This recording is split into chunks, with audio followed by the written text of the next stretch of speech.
One. And we are live.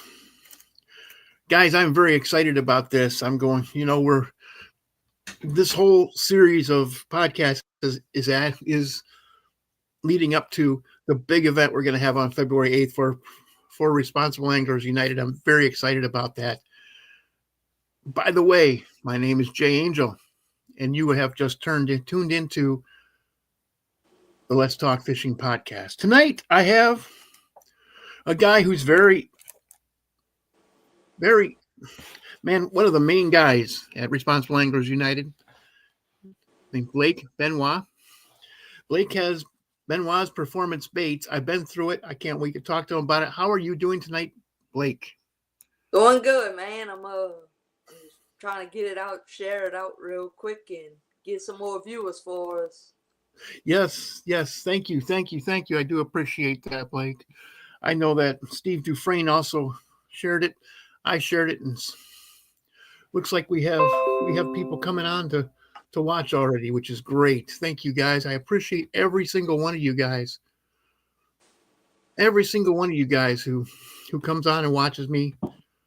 Believe me, I really do. I can't do this. Jeff Quinn and Glenn Dobbins have both checked in already. Do you know either of those guys, Blake? I don't think so, but hey, y'all Dobbins, anyway.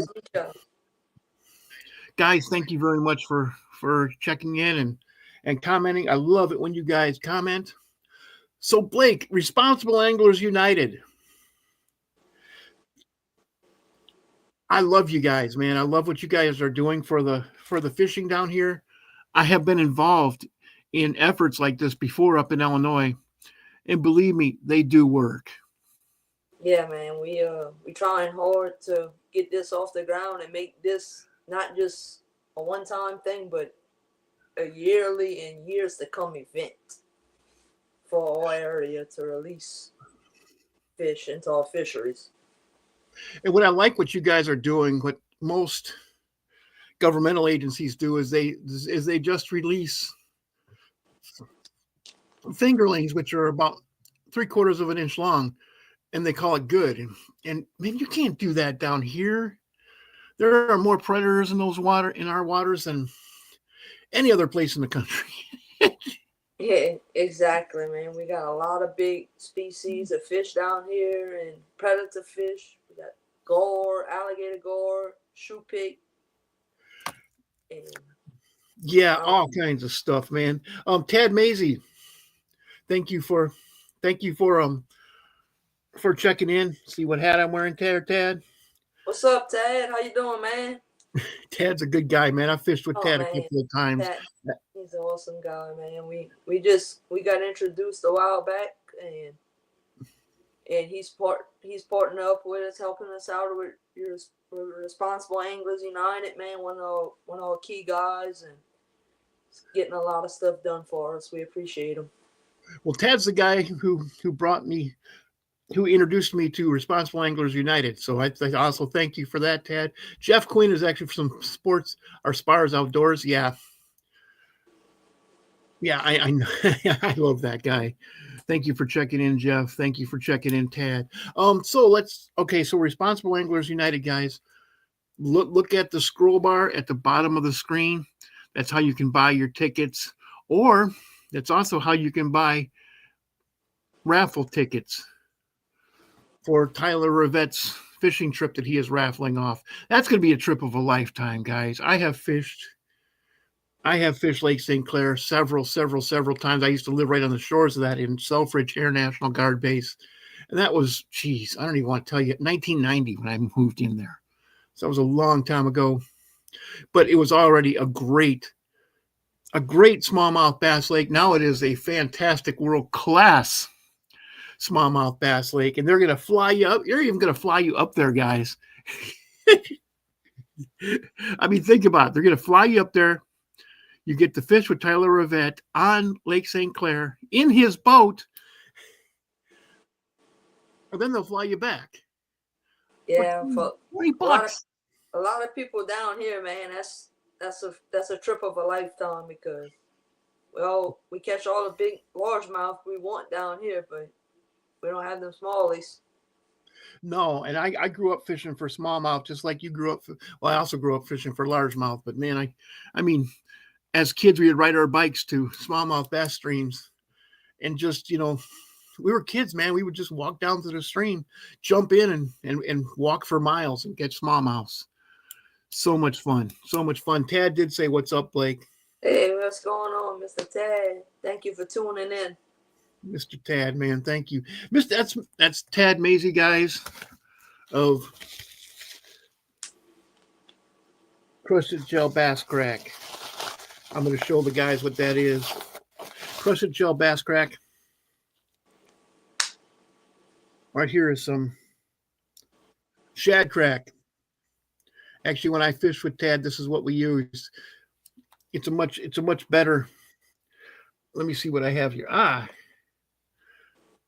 Missile Baits the 48. You just take this stuff and squeeze it out on there. I don't want to squeeze it right now because this stuff does smell like shad. Okay, now let's talk about your stuff. All right. Yeah, Tad said we don't have any largemouth here anymore except in Catawachi. Yeah, we're working on that though, Tad. We're working on it, man. We're working on it. It's going to happen. It's going to happen. I bet you. I see big things coming from this. Yeah, I'm ready. Well, if I have anything to say about it, it will. It's less than a month away. Yes, it is. Yes, it is. I'm getting excited, man. And another thing with the Responsible Anglers United, this weekend we'll be at the Homer Boat Show. Really? Good for you guys. We have a booth. Have a They booth? allowing us to set up. We're going to have raffle tickets for the Bass Triple Toller event. We're going to have general admission tickets, which if you haven't got your general admission ticket yet, get it. You'll be put in a drawing for a Bubba scale. Okay. At the event. And right here at the bottom, guys, givebutter.com, Responsible Anglers United. Anyways, do you know a Matthew Slater? Yep, that's my boy hitting up north, man. What's up, brother? He said, "What's up, Blake?" And also Tad Mazie said he has used some of Blake's trick. Oh, jeez. Trick worms. Yep. I get all kinds. I've used some of. That's one. I wish I had grabbed lures. Trick worms. Trick worms are awesome. Hey, and Kim. Because with my 7-inch trick worm, it's a little bit thicker than your name brand ones. So if you like to fish a bracket, you like to fish an O-ring, you could put the O-ring on my trick worm. Some of them big box guys, can't fit the ring. I'm going to show you. If you can see that, that's how I rig a wacky rig. You can see that skin hooked. Through the top? Yep, just skin hooked. It's not very far in. I seem to get better hook sets with that. Yeah. I like to fish them. When I fish wacky rig, I like to fish with a weedless hook. Weedless hook, okay. Because I'm mainly fishing around a lot of vegetation, a lot of grass. So I don't like to get caught in that grass. It happens. In fact, when I got down here, we were discussing before the show how you like to use. Man, I used to use 4-pound tests in some of the places up north because the water was just so clear. And I could pull in 5-pound bass up there. Not down here. Not down here. Even with all my skills, with so many years of fishing bass, I hooked into a big one, in a private pond over by Kaplan with the guy from Cajun Lures. Was it with old Zach Dubois? With my partner Zach? Yeah, I was fishing with Zach Dubois, the Cajun Weatherman. That's a good guy, man. Yes, he is. He's a very good guy. But man, I hooked into one of the biggest bass I've ever hooked into. And I couldn't get it in. I was using 6-pound test. Now I use a lot heavier stuff than that. Now I use. Sorry, guys, we're having some connection problems here. It has to do with the weather. It just got cold. If the wind blows, if it gets cold, if it rains, go ahead, please. Yes, sir. If you don't like the weather, wait 10 minutes. Here's another one of my baits I like to use a lot.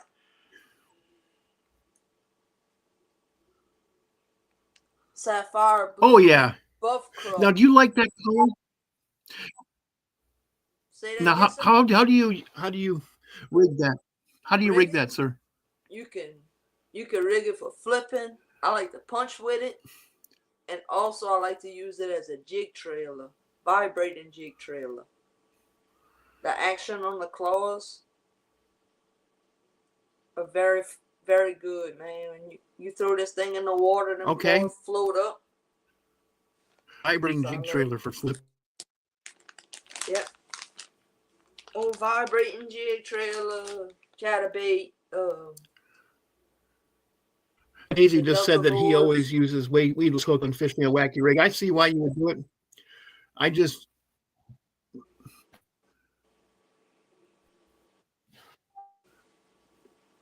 Yep. Yeah.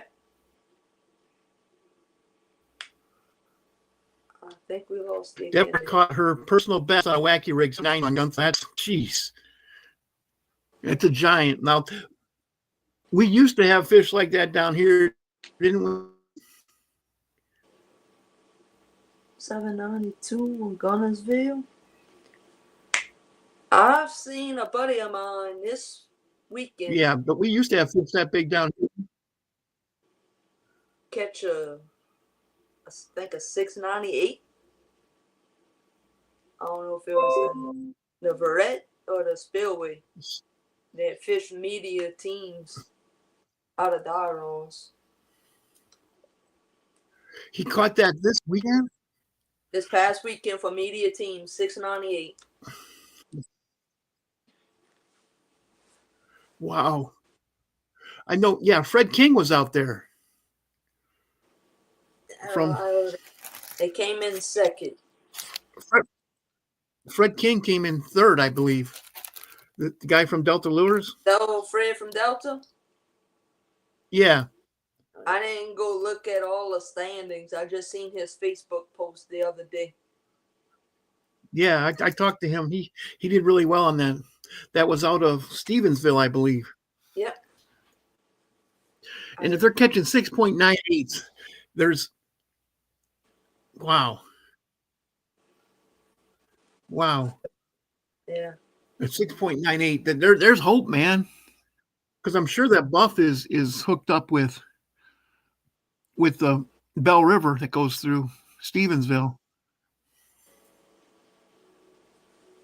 Say that again, you cut out. I'm sure that Lake Buff, where they're going to put in the juvenile bass, guys, that they're gonna put in bass that are bigger, between 4 and 8 inches, maybe longer. We're gonna have to find a place that will sell us that. And all these waterways down here are interconnected. They're interconnected, but they're far away apart.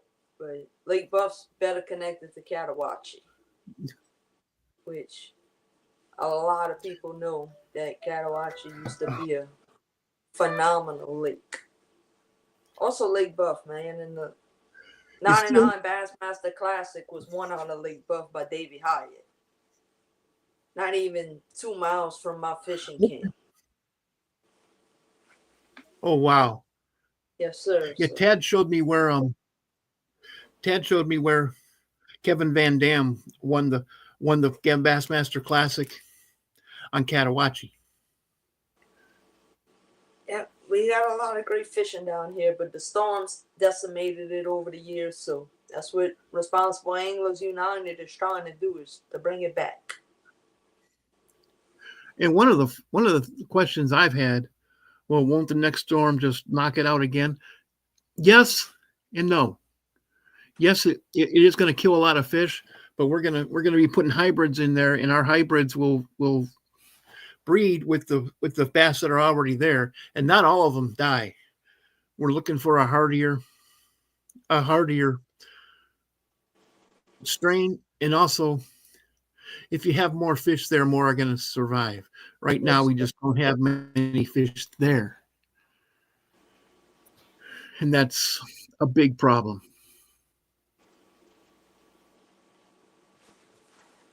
Yep, So, man. guys, if,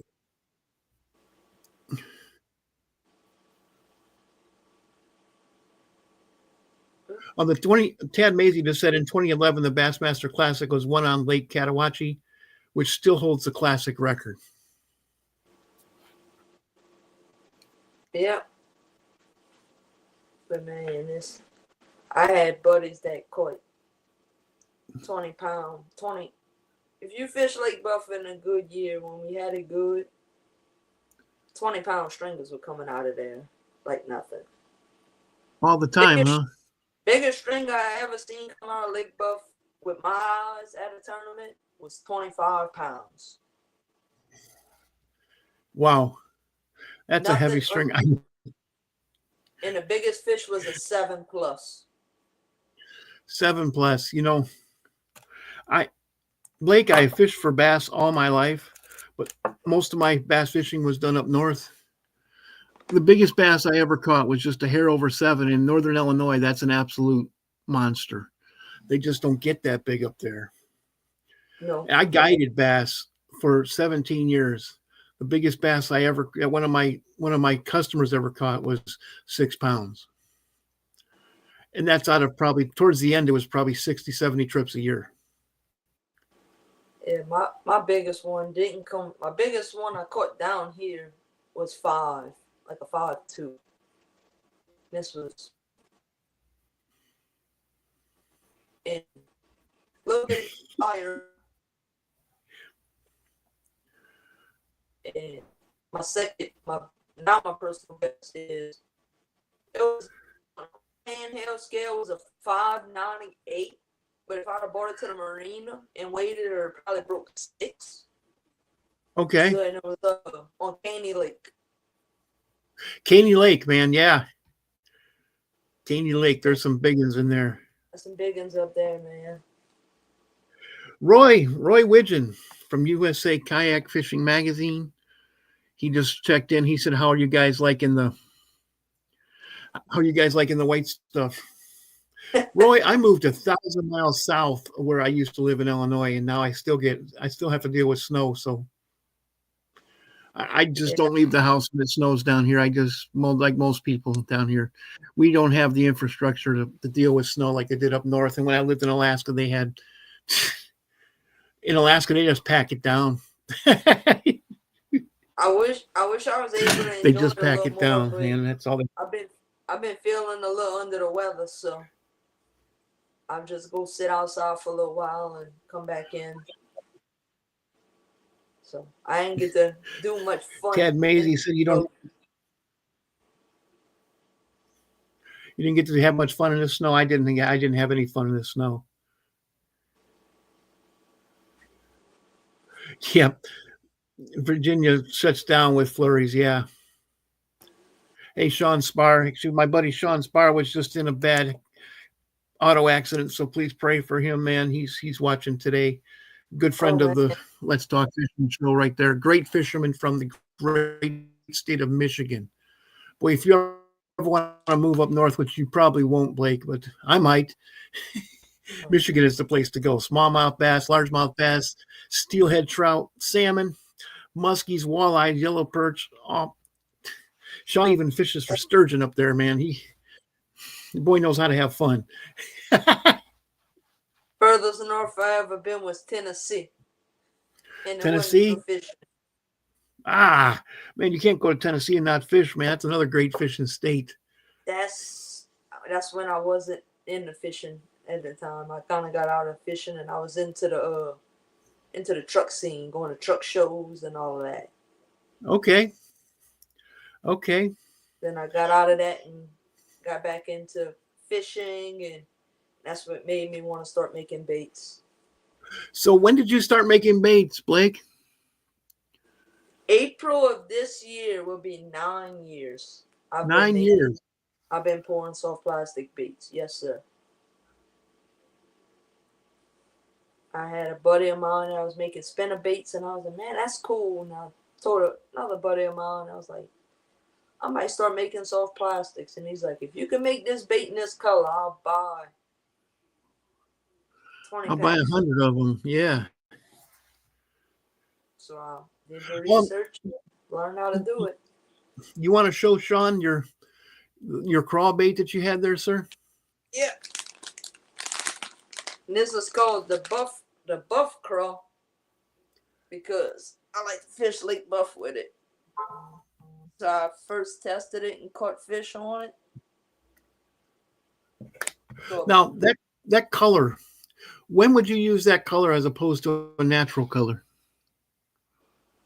I pretty much throw this color 90% of the time. I'll throw it in dirty water, stained water, clear water. I just like to throw the color. And like I said, I'll punch with it in stained dirty water. But on a chatterbait, 80% of the time I'm throwing this as a trailer. Chatterbaits. Black and blue chatterbait with a blue buff crow.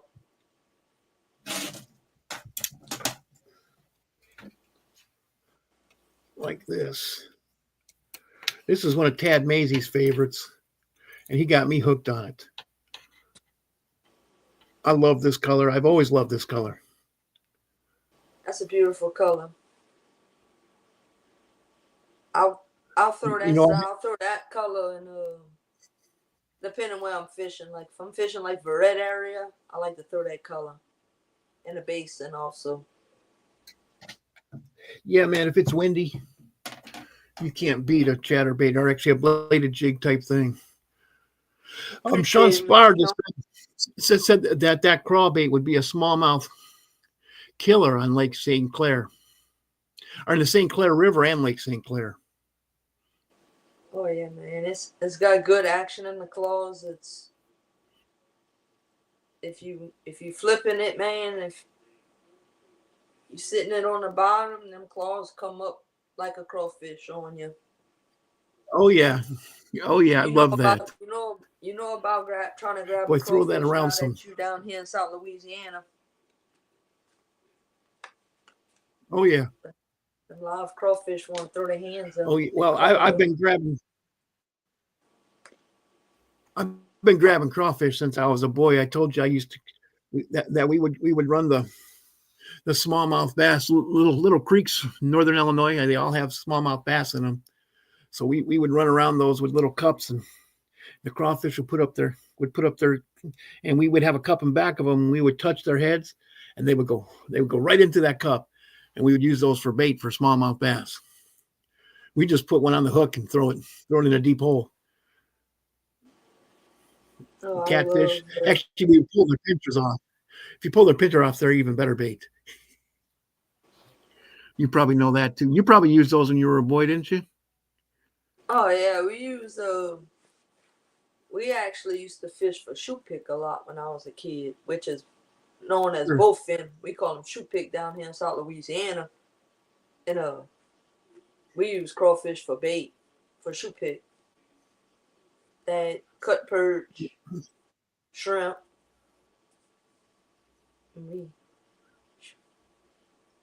Actually, Jeff Quinn just brought up a good point for that. The jumbo perch also love crawfish, and Sean Spar said that smallmouth bass love crawfish there too. Yeah, that's what we would use. We would just put. Actually, we had little hooks because we were just kids.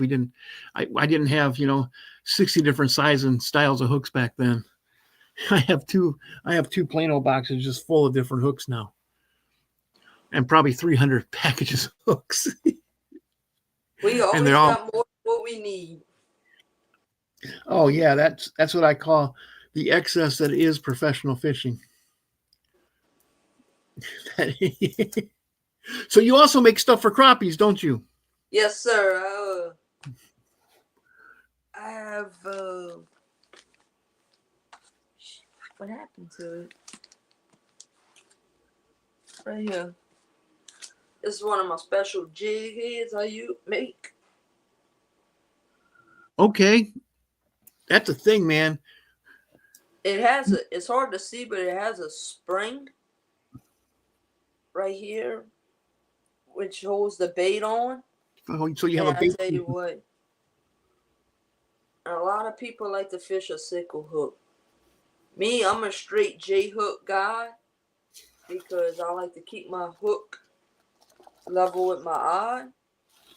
Because when I set that hook, 90% of the time it's in the roof of that soccer's mouth. Oh, yeah. It ain't in the lip. You ain't got to worry about shaking them off. And you can boat flip them. I do a lot of bridge fishing. Okay.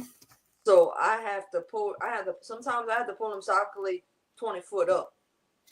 Yeah, that's hard to do with that little bitty, with that real paper thin mouth.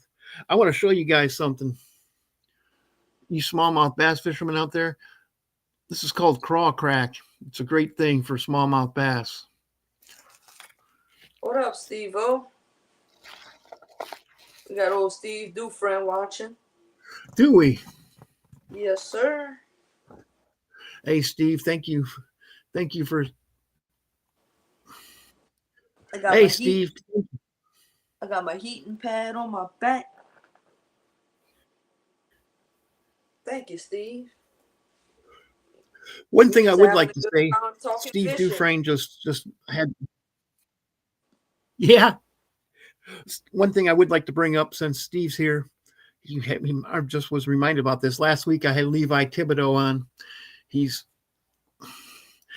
from the area of Lake Buff, but he moved up there to around Lake or Toledo Bend Lake, and he donated a guide trip on Toledo Bend, which, man, I'd love to go. You want to catch a bass bigger than than your biggest one?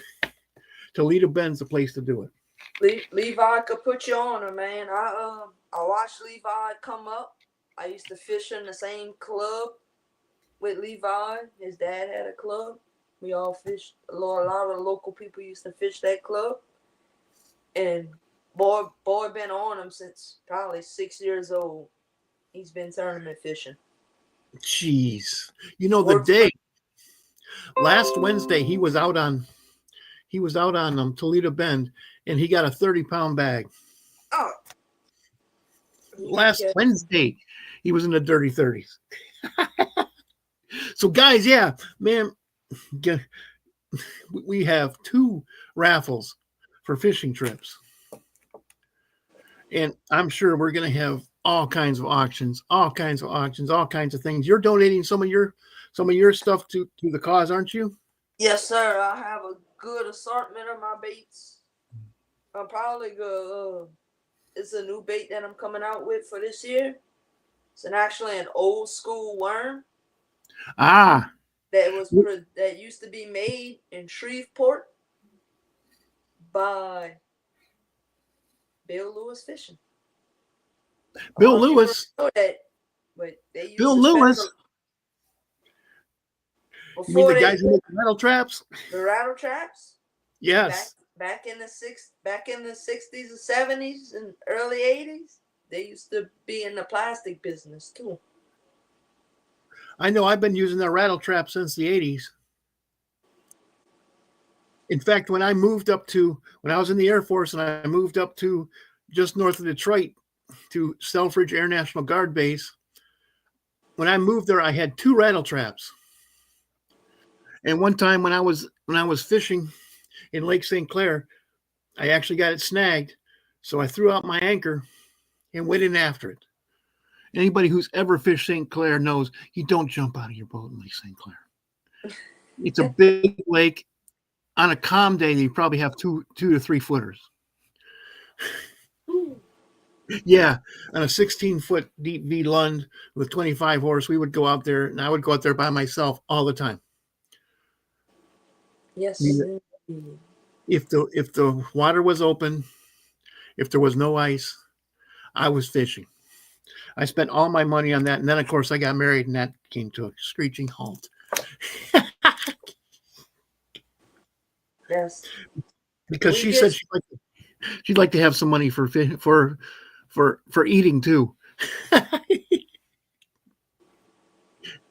our waters get rough down here, man, but not that rough. Yeah, well, they just have more wind up there, and the Lake St. Clair is just a big square like thing. So there's nothing. It'll eat you up. Yeah. See, he said, yeah. Sean Spar said, yeah. Same story on our podcast. Yeah, it'll eat you up. We fish 4 or 5 footers on regular basis in Lake Huron. Yeah, that's exactly the way it is up north, man. I had a 20-foot Triton walleye boat, fiberglass with 200 horse for going out on Green Bay because I like smallmouth bass fishing so much. Yeah, But man, that's something I never got to experience. Tad and I had to experience that on Catawatchie twice. Oh, I've experienced the bad rough lakes. I used to fish the Louisiana Bass Nation as a co-angler, and the guy I drew, we cut across Lake des Allemands in about 3-4 foot rollers. By the end of that tournament, my hand was imprinted in the side of that bass cat's hand. Oh yeah, I've done that lots of times. Yeah, lots of times. So guys, if you want to check out Blake's baits, right there at the bottom of the screen, Benoit's Check out our Performance Baits. check out our website. Check out our Facebook. We have a mobile. I also have a mobile bait shop. I took a Okay. trailer and converted it into a bait and tackle shop with Okay. all my products. So tournaments, I'll go set up at the landing, and some of them guys come in and check it out and get a few things they might not have and forgot to get the night before. That's a good idea right there, man. Also service the public, and just the average Joe fisherman going out. That's a good idea right there because I'll tell you what, when I get there and start all the dock talk before a tournament, I'm not above spending $200 a day of the tournament. Oh man, it's a good little idea, man. I enjoy doing it. I enjoy being out there and just talking fishing and trying to give people the knowledge that I have, and get them better at fishing. Brenton Zitka, who is also a very good friend of the Let's Talk Fishing podcast, he says I'll have to check them out. What's your favorite bait, Blake? This is my favorite right here. The buff crow. That's a That's that's a standard right there, man. 3.5 inch crow. That's a standard, man. You can't be without that. 3.5 inch. Yep, that's. And also, you said it floats too. You could swim it.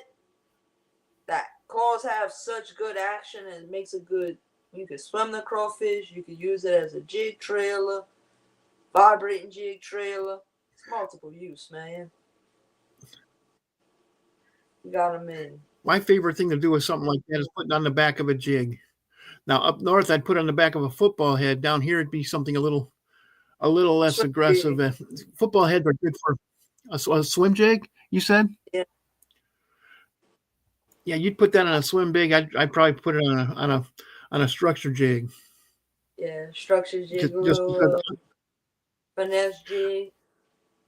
yeah, I'm so much of a finesse fisherman. I just love finesse fishing. I love it. I love it. I love it. Having said that, I also like to use crankbaits too. This craw has 3 lines on it, so if you want, you can cut it down little and use it smaller. So like yeah. as like a small jig trailer, you know. Just get that claw action, kind of like them old chunk jig trailers, you know. Oh yeah. Those things that you would Uncle Josh pork rinds. Them old Uncle Josh pork rinds, you know. Those things that you put them in your tackle box and it made everything rust overnight. But if you cut it down right here, you could call it a Uncle Blake gratin. Yeah, there you go. And Brenton asked how we're liking the cold front. He lives up there in Minnesota. Brenton, this morning it was 9 degrees here. I know it's probably a lot colder where you live, but it doesn't get to 9 degrees. Yeah, look at Blake's wearing his hat. I still got my beanie on inside. I'm wearing two. I'm just cold natured, man. I'm not built for the cold. I am built for the cold, but I'm still wearing two hoodies. Two hoodies. I have a few colors on my website. I have like watermelon red, June bug red, blue sapphire, because that's mainly the most popular colors down here. But if you don't see a color on my website, don't hesitate to reach out to me. I'll make any color. You'll make any color, huh? I'll make any color.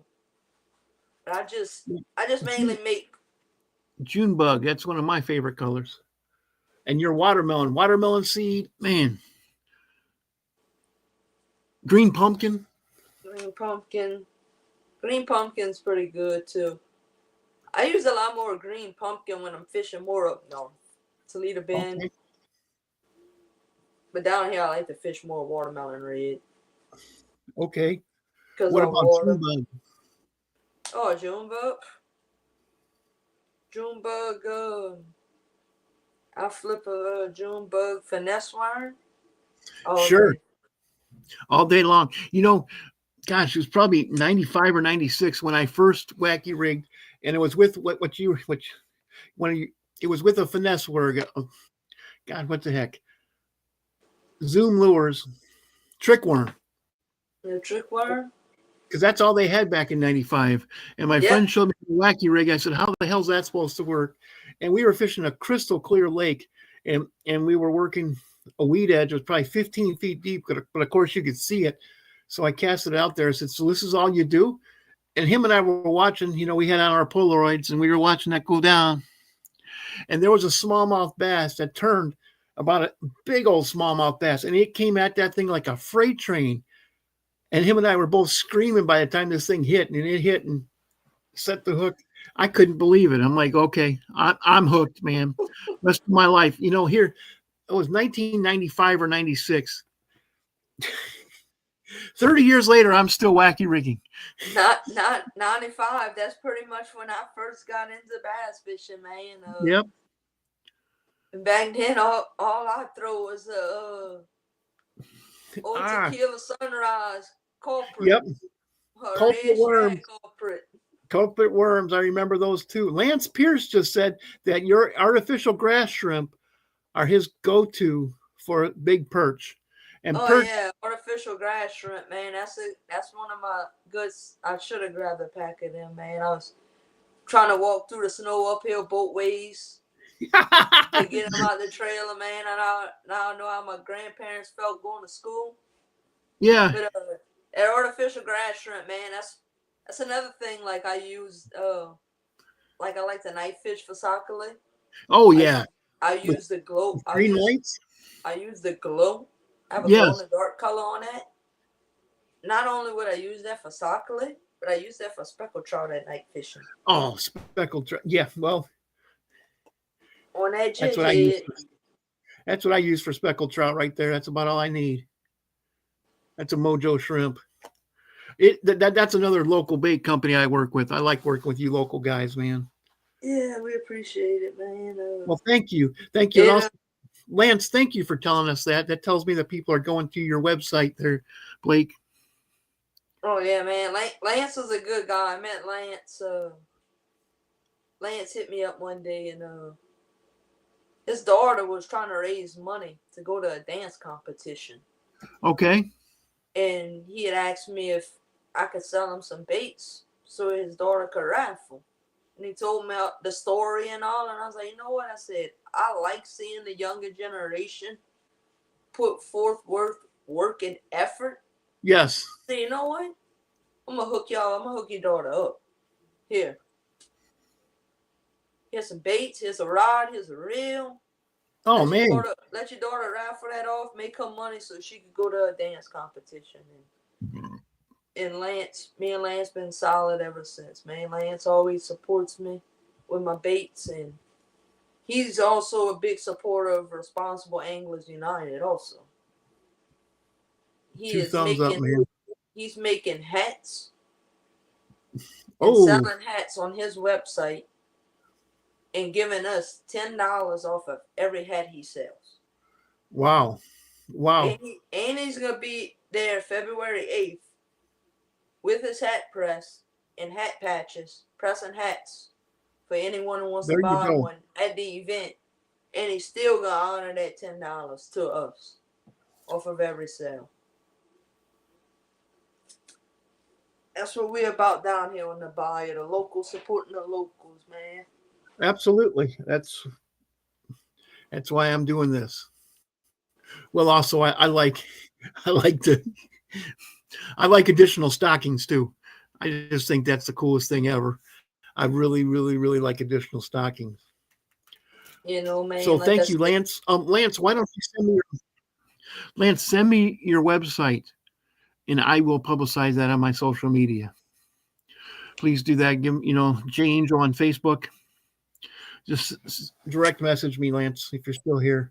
I hope you are. That's because I'm going to help. Mr. Brenton. That's one thing too, man. We gotta get these kids involved, man, in the outdoors and in fishing. And not only in fishing, that's what it's about right there, man. Getting them kids into it. I'm definitely addicted to lures. That's what I said when I got my last. Thank you, Lance. When I got my last shipment from Mojo Tackle, I put, guys, I might have a problem.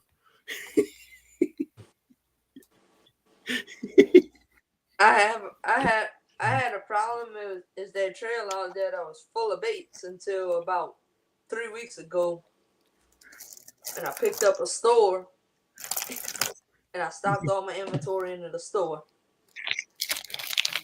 I might have a problem.